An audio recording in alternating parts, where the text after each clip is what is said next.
Back to back বান্নাগুলো না খুব rich হয়ে যাচ্ছে, মাছ ডিম মাংস। তো আজকে একদম সিম্পল রান্না করছি। এখানে হচ্ছে যে আলু দিয়ে পেঁয়াজ দিয়ে লঙ্কা দিয়ে একটা বড়া ভাজা হচ্ছে, তার সাথে দুপুরের তরকারিগুলো কি আছে সেগুলো খাবার টেবিলে আছে। আমি বড়াটা ভেজে নিয়ে খাবার টেবিলে যাই, তারপর তোমাদের সাথে শেয়ার করব। তোমাদের কিন্তু যে খাবারগুলো করেছি দেখলে কিন্তু খুব লোভ লাগবে যে কি বানিয়েছি। তো চলো, আর আমাদের যেটা বানিয়েছি সেটা হচ্ছে আমাদের বর্ধমান জেলার কিন্তু ফেমাস খাবার।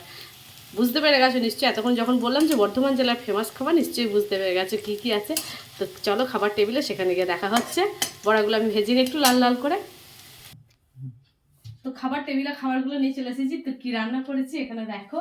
এটা হচ্ছে যে কাগজি লেবু, কালকে তোমাদের দাদাভাই নিয়ে এসেছে খুব বড় বড় লেবুগুলো। তো এখানে কাগজি লেবু আছে।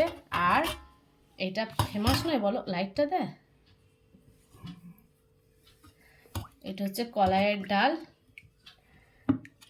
বর্ধমান জেলার একদম ফেমাস খাবার। আর বড়ি আলু পোস্ত, এই দেখো বড়ি দিয়ে আলু দিয়ে পোস্ত করেছি, ডাল করেছি। আর এখানে এতে গরম গরম বড়াগুলো ভেজে নিয়ে এলাম।